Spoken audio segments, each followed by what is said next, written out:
بسم اللہ الرحمن الرحیم۔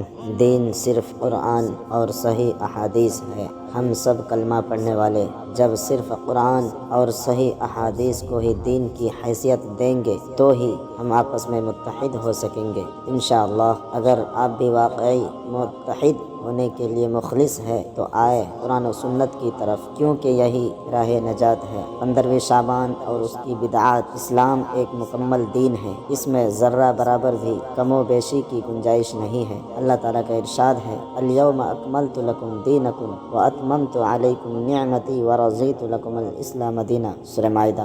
آج میں نے تمہارے لیے دین کو کامل کر دیا اور تم پر اپنا انعام بھرپور کر دیا اور تمہارے لیے اسلام کے دین ہونے پر رضامند ہو گیا۔ نیز اللہ تعالیٰ ارشاد فرماتا ہے، ام لہم شرکاء شرعوا لہم من الدین ما لم یأذن بہ اللہ ولولا کلمۃ الفصل لقضی بینہم وان الظالمین لہم عذاب علیم۔ سورہ شورى آیت نمبر 21۔ کیا ان لوگوں نے ایسے اللہ کے شریک مقرر کر رکھے ہیں جنہوں نے ایسے احکام دین مقرر کر دیے ہیں جو اللہ کے فرمائے ہوئے نہیں ہیں؟ اگر فیصلے کے دن کا وعدہ نہ ہوتا تو ابھی ہی ان میں فیصلہ کر دیا جاتا۔ یقیناً ان ظالموں کے لیے ہی دردناک عذاب ہے۔ یعنی کہ جتنے دین کے احکامات ہمیں قرآن و صحیح حدیث سے ملیں گے صرف وہی دین اسلام ہے۔ اب اگر کوئی ان احکامات کو بدلتا ہے یا کہتا ہے کہ ایسی عبادت کرنا بھی ثواب کا کام ہے اور وہ اپنے اس دعوے کے ساتھ کوئی بھی دلیل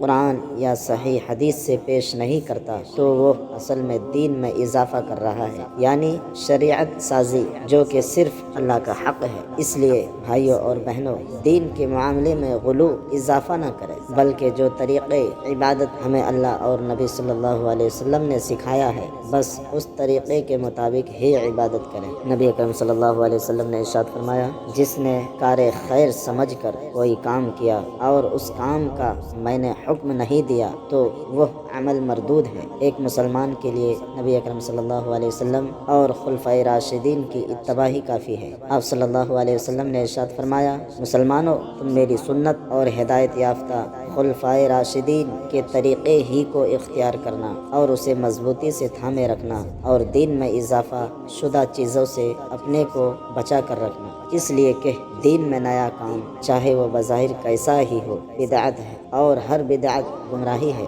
اور نسائی کی ایک روایت میں ہے کہ ہر گمراہی جہنم تک لے جانے والی ہے۔ اس معنی کے بے شمار آیات و احادیث ہے جو صحیح طور پر دلالت کرتی ہے کہ اللہ تعالیٰ نے اس امت محمدیہ صلی اللہ علیہ وسلم پر اپنے دین کی تکمیل فرما دی ہے۔ اللہ کے مشروع کردہ جملہ اقوال و افعال کو امت کے سامنے بیان کرنے کے بعد ہی آپ صلی اللہ علیہ وسلم کی وفات ہوئی۔ اب آپ صلی اللہ علیہ وسلم کے بعد جو بھی قول و عمل ایجاد کر کے دین کی طرف منسوب کیا جائے گا وہ بدعت ہوگا اور ہر بدعتی کے منہ پر دے ماری جائے گی۔ بعض لوگوں کی ایجاد کردہ بدعات میں سے بعض بدعتیں شعبان کی 15ویں رات کی ہیں، مگر جمہور علماء امت کا اس بات پر اتفاق ہے کہ 15ویں شعبان اور اس کی رات کی فضیلت میں وارد ہونے والی روایتیں ضعیف اور بعض موضوع من گھڑت اور بے اصل ہے۔ اگر کسی رات کو عبادت کے لیے خاص کرنا جائز ہوتا تو جمعے کی رات دیگر راتوں کی بنسبت عبادت کے لیے زیادہ موزوں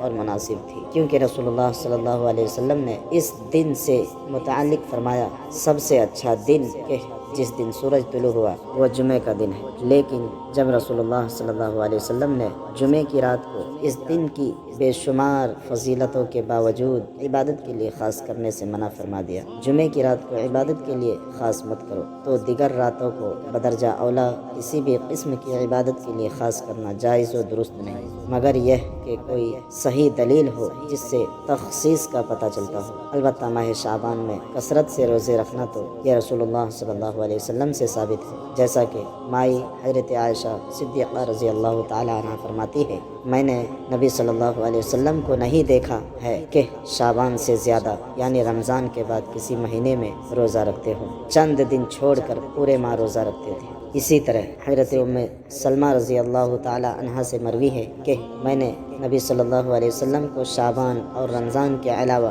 کسی اور 2 مہینے مسلسل روزہ رکھتے ہوئے نہیں دیکھا۔ ان دونوں حدیثوں سے معلوم ہوا کہ آپ صلی اللہ علیہ وسلم ماہ شعبان میں کثرت سے روزہ رکھتے تھے، مگر 15ویں شعبان کی تخصیص کے ساتھ نہیں۔ ہمیں بھی چاہیے کہ اس مہینے میں ہم زیادہ سے زیادہ روزہ رکھیں، تاہم 15ویں شعبان کے بعد روزہ نہ رکھے جائے، کیونکہ نبی صلی اللہ علیہ وسلم نے اپنی امت پر شفقت کی بنا پر منع فرما دیا ہے۔ آپ صلی اللہ علیہ وسلم نے فرمایا 15ویں شعبان کے بعد روزہ مت رکھو۔ 15ویں شعبان کے بعد ممانعت اس لیے ہے کہ پورے شعبان کے روزے رکھ کر کہیں نقاہت اور کمزوری نہ آ جائے اور پھر رمضان کے روزے رکھنے میں دقت اور پریشانی کا سامنا نہ کرنا پڑے۔ رہا نبی صلی اللہ علیہ وسلم کا معاملہ تو انہیں خصوصی طاقت عطا کی گئی تھی۔ اللہ ہم سب کو اس کی توفیق عطا فرمائے۔ 15ویں شعبان کی فضیلت سے متعلق کچھ ضعیف اور موضوع روایتیں۔ 15ویں شعبان کی رات کی فضیلت سے متعلق متعدد روایتیں ہیں اور وہ سب کی سب ضعیف یا پھر موضوع ہیں، جن سے استدلال کرنا درست نہیں۔ ضعیف حدیث کے سلسلے میں ایک اہم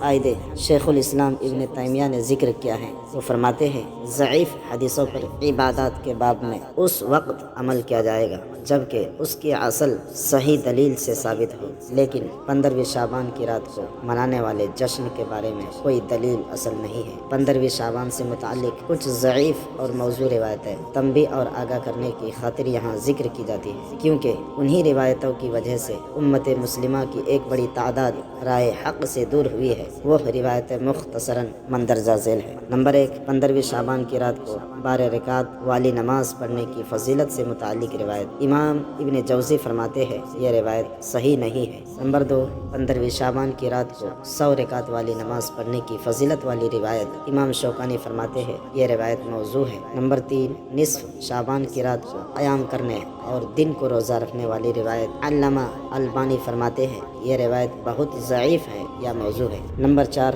شب برات کا ایک روزہ 60 سال گزشتہ اور 60 سال آئندہ کے روزے کے برابر ہے۔ امام ابن جوزی فرماتے ہیں اس روایت کی اسناد تاریک ہے۔ نمبر 5، 15ویں شعبان کی رات کو 14 رکعت والی نماز پڑھنے کی فضیلت سے متعلق روایت۔ امام بہقی فرماتے ہیں یہ روایت موضوع ہے۔ نمبر 6، 15ویں شعبان کی رات کو قبیلہ کلب کی بکریوں کے بالوں سے زیادہ لوگوں کی مغفرت والی روایت۔ علامہ البانی فرماتے ہیں یہ روایت ضعیف ہے۔ نمبر 7، 15ویں شعبان کی رات کو جاگ کر عبادت کرنے سے متعلق فضیلت والی روایت۔ علامہ عبید اللہ رحمانی فرماتے ہیں یہ روایت ضعیف ہے۔ نمبر 8، 15ویں شعبان کی رات کو سال بھر کی موت و حیات کا فیصلہ ہونے والی روایت۔ علامہ البانی فرماتے ہیں یہ روایت ضعیف ہے۔ خلاصہ کلام یہ ہے کہ 15ویں شعبان کی رات کی فضیلت میں جتنی روایات ہیں سب ضعیف اور باطل ہیں، کوئی بھی صحیح حدیث نہیں، اسی لیے ایسی حدیث بخاری و مسلم میں جگہ نہ پا سکی۔ جب ضعیف حدیث حجت ہی نہیں تو یہ فضیلت ثابت کہاں سے ہوتی؟ اگر یہ رات فضیلت کی رات ہوتی تو صحابہ کرام میں اس کا چرچا ہوتا، مشہور اور ثقہ راوی اسے روایت کرتے۔ اتنی اہم بات جس کا عام چرچا ہونا چاہیے صرف ضعیف راویوں ہی کو کیسے معلوم ہوئی؟ اس لیے ان ضعیف روایتوں کا سہارا لے کر اس رات کی فضیلت کو بیان کرنا یا اسے تہوار کی شکل دینا قطعاً جائز و درست نہیں۔ 15ویں شعبان کی چند اہم بدعات۔ یوں تو 15ویں شعبان کی بہت ساری بدعات ہے اور دن بدن اس میں اضافہ ہوتا چلا جا رہا ہے، مگر بطور نمونہ یہاں چند کا ذکر کیا جاتا ہے۔ نمبر 1، 15ویں شعبان کی رات کو محفل منعقد کرنا، مسجدوں میں جمع ہو کر قیام اللیل کرنا اور اجتماعی دعائیں کرنا۔ نمبر 2، مسجدوں میں مخصوص نماز پڑھنے کے لیے جمع ہونا، مثلاً 100 رکعتیں 1000 مرتبہ سورہ اخلاص پڑھ کر ادا کرنا۔ نمبر 3، 15ویں شعبان کی رات کو مخصوص دعائیں کرنا۔ نمبر 4، 15ویں شعبان کی رات کو خصوصیت کے ساتھ قیام اللیل کرنا